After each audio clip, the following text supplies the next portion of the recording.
जी। और भारतीय जनता पार्टी जी बहुत ही अपने प्रदर्शन को और अच्छा करके हाँ। सर प्रदर्शन करने वाले जी।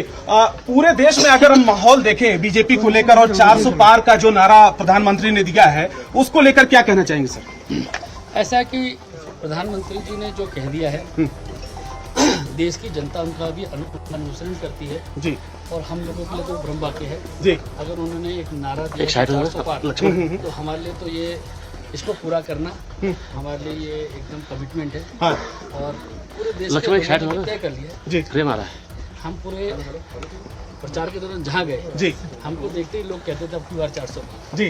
इसलिए मुझे लगता है कि 400 पार में कोई नहीं है। गढ़वाल में कोई चुनौती देखते हैं सर? कोई चुनौती नहीं, देश भर में कोई चुनौती नहीं, कांग्रेस सब कोई चुनौती देखती नहीं। किन मुद्दों को लेकर ये चुनाव आपके हिसाब से लड़ा जा रहा है?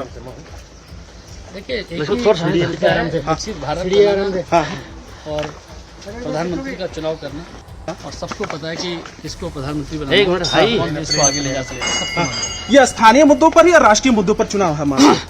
चुनाव केंद्र सरकार का चुनाव है जी।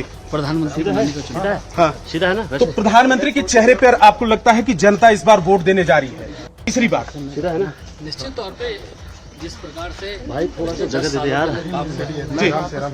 देश जिस प्रकार से बढ़ रहा है हाँ हाँ सीढ़ी बताना तो बड़ी दिक्कत नहीं आएगी और हमारी सरकार आराम से सर विपक्ष के लोग लगातार ये सवाल उठाते रहे हैं कि आखिर में प्रियंका गांधी की तरफ से एक सवाल आया है कि क्या ज्योतिष हैं ये लोग जो 400 पार की बात कर रहे हैं, ईवीएम की गड़बड़ी की बात करते हैं, लगातार विपक्ष की तरफ से हमले हो रहे हैं। देखिए ये हारी हुई निराश पार्टी है जी। इनके पास ना शब्द बचे हैं ना इनके पास सोच बची है ना इनके पास नीयत है ना नीति है जी।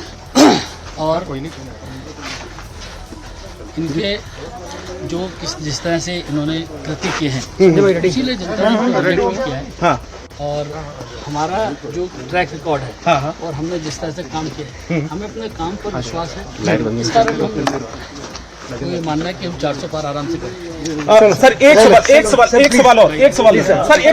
सर इस लास्ट सर ये बताइए सर आज ये देखिए यहाँ पर अनिल बलूनी जो पूर्व राज्यसभा के सांसद और गढ़वाल से बीजेपी के उम्मीदवार, तो पिछले 10 सालों में केंद्र सरकार ने जिस तरह का काम किया है, जो वादे किए थे वो डिलीवर किया है, तो कहीं ना कहीं उसको देखते हुए जनता मतदान करेगी, प्रधानमंत्री के चेहरे को देखकर मतदान करेगी, ये कहा अनिल बलूनी ने। लेकिन जो इंपॉर्टेंट बात आपने की थी रूबिका, वो ये कि जीतन राम मांझी को जवाब देना चाहिए क्योंकि आप प्रतिनिधित्व करते हैं जनता का और पहले भी बहुत बार कोशिश हुई जीतन राम मांझी की तरफ से लेकिन सफल नहीं हुई। और इस बार सबसे बड़ी परीक्षा जीतन राम मांझी की, हालांकि अभी तक जिसने भी प्रतिनिधित्व किया है गया का वो मांझी रहा है लेकिन जीतन राम मांझी नहीं रहे। मतलब 2014 में चुनाव लड़े, एनडीए की तरफ से उनको हरा दिया गया, 19 में चुनाव लड़े, हरा दिया गया। अब इस बार उन्होंने अपनी टिकट वाला सिंबल ही बदल दिया है। बिल्कुल। अब एनडीए की तरफ से वो मैदान में उतरे हुए हैं। देखना यह है कि इस बार किस्मत किसका साथ देती है। लेकिन ऐसी 102 सीटें हैं जहां पर उम्मीदवार 1600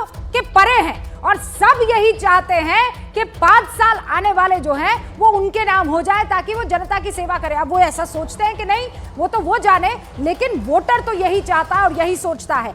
आपसे भी विनम्र निवेदन है कि आप अगर इन इलाकों में मतदाता हैं तो जाइए, अपने मताधिकार का इस्तेमाल कीजिए। आज ये आपका हक भी है, आपकी जिम्मेदारी भी है। जाइए, स्याही लगी वो उंगली के साथ तस्वीर खिंचवाइए। बिल्कुल। और मतदान से जुड़ी सबसे पहले खबर आपको मिलेगी न्यूज 18 इंडिया पर और 4 जून को याद रखिएगा सबसे तेज और सबसे सटीक नतीजे आपको मिलेंगे न्यूज 18 इंडिया पर। स्टूडियो में हमारे साथ खास मेहमान मौजूद हैं। सतीश जी, जरा आपसे समझना चाहेंगे, अभी आपने जीतन राम मांझी के तेवर देखे, आप जनता के नेता हैं, आप जनता का प्रतिनिधित्व करते हैं, सवाल तो पूछेगा ना रिपोर्ट? नहीं, आपके पास मैं आऊंगा जरा। रजनीकांत की तस्वीर नजर आ रही है, माफ कीजिएगा सतीश जी। रजनीकांत वोट कास्ट करने के लिए आए हैं। अन्ना रजनीकांत इस वक्त आपको स्क्रीन पर नजर आ रहे हैं। भयंकर फैन फॉलोइंग है, सुपर डुपर स्टार, और अपना वोट कास्ट करने के लिए आज देखिए और बिल्कुल साधारण वेशभूषा में एक टी शर्ट पहने रजनीकांत आते हैं और ये इनका अंदाजा, इतने बड़े सुपरस्टार हैं, थलाइवा इन्हें कहते हैं, कल्ट फिगर है, एकदम लेजेंड हैं और इनकी तारीफ तो खुद अमिताभ बच्चन भी करते हैं और इनसे बड़ा स्टार शायद है नहीं। और वो आए हैं बिल्कुल साधारण तरीके से वोट कास्ट करने के लिए। आप देखेंगे कि वो बोलते क्या, थोड़ा कम हिंदी बोलते हैं, लेकिन सुनना होगा कि शायद वो कुछ कहें अपनी बात। लेकिन आप देखिए ये अपनी स्याही दिखाते हुए, लोकतंत्र की स्याही, ये मुस्कुराता हुआ चेहरा रजनीकांत का, अपना वोट कास्ट करने आए हैं, वोट डाला है अपना। और जैसा कि हम आपको बता रहे हैं कि बीजेपी ने इस बार पूरे की पूरी जिम्मेदारी अन्नामलाई के कंधों पर दी है। तो मेरा सवाल सतीश जी आपसे था, बिहार के परिप्रेक्ष्य में मैं आपसे बात करूं, गया से चुनावी मैदान में है जीतन राम मांझी, लेकिन तेवर उनके नाराजगी सी झलक रही। मेरा घर है वो, तो आप तो अच्छे से जानते हैं उनको। हाँ, तो जीतन राम मांझी जी अभी तक सफल नहीं हो पाए लोकसभा में। भले आदमी हैं, आप उनको जरूर ये कह सकते हैं भले आदमी हैं, लेकिन बहुत टफ कॉन्टेस्ट में है। हमको नहीं लगता है कि थोड़ा सा उम्र हो गया है तो इस वजह से थोड़ा इस ढंग से बोल गए होंगे। उनको कड़ा मुकाबला वहाँ पे मिल रहा है सरबजीत से, तो देखते हैं क्या इस बार, पता नहीं उनका नंबर लग जाए। तो ये है बात, इस संदर्भ में कहूँगा।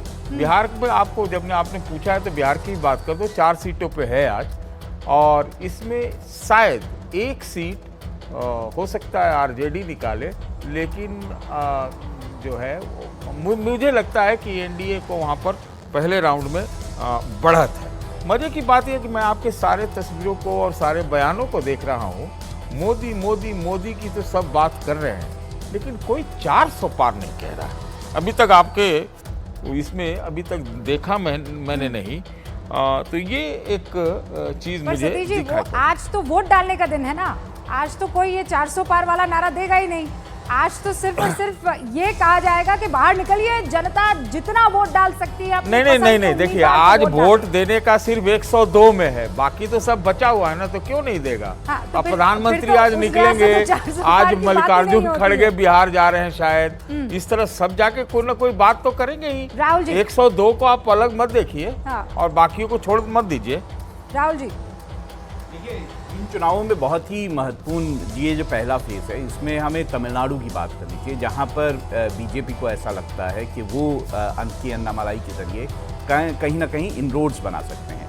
अगर हम याद करें तो 2014 में एक बार जो है वो कन्याकुमारी की सीट बीजेपी ने जीती थी और लगातार बीजेपी की कोशिश है कि वहाँ पर वो इनरोड बना पाएँ, और कि अन्नामलाई की जो एन मक्कल करके उन्होंने यात्रा शुरू की थी, उसका असर भी हमें तमिलनाडु में दिखाई देता है। और तमिलनाडु की रामनाथपुरम या फिर कन्याकुमारी या फिर थेनी या फिर बहुत सारी ऐसी सीटें हैं जिस पे अन्नामलाई खुद लड़ रहे हैं, वो भी सीट जो है ऐसी है जहां पर बीजेपी जो है वो जीत सकती है। ऐसा नहीं है कि यहाँ जो सीटों की मैं बात कर रहा हूँ 6-7 सीटें, यहाँ पर बीजेपी का आधार है, लगभग 20-25% वोट उसको आ सकता है।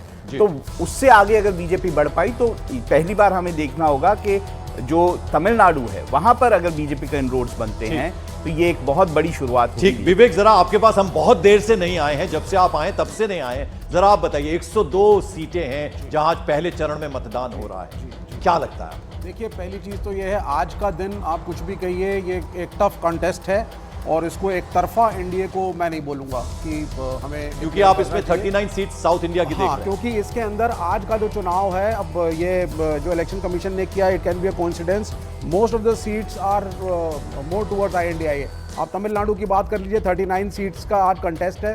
पिछली बार 24 सीट डीएमके को गई थी, 8 सीटें कांग्रेस को गई थी, 1 एआईएडीएमके को गई थी। इस बार भाजपा के साथ एआईएडीएमके नहीं है।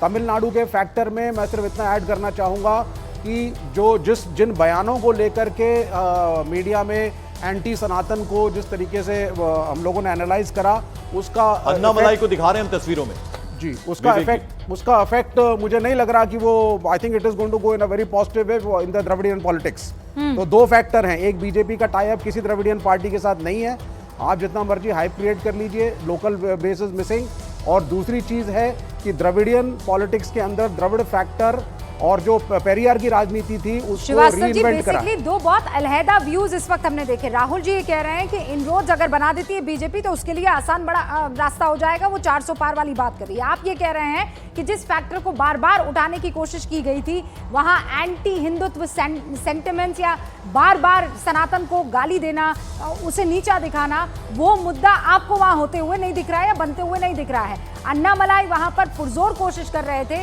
और आपने हर प्लेटफॉर्म पर देखा होगा कि इस मसले को उन्होंने उठाया है। अब वो कितने वोटर्स के दिलों में बैठता है और क्या इस मुद्दे पर वोटिंग होती है, इसके लिए सच में हमें इंतजार करना होगा 4 जून का, और उसके बाद जो डिटेलिंग आएगी उसका। फिलहाल 102 सीटों पर मतदान हो रहा है और मतदान शुरू हुए 2 घंटे 17 मिनट हो चुके हैं।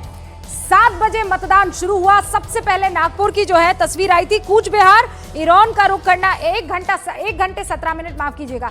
ईरान का कूच बिहार में रुख करना इसलिए जरूरी है, ईरान लगातार वायलेंस की खबरें आ रही है। अभी भी जब मैं आपसे बात कर रही हूं, कार्यकर्ता आपस में लड़ मर रहे हैं।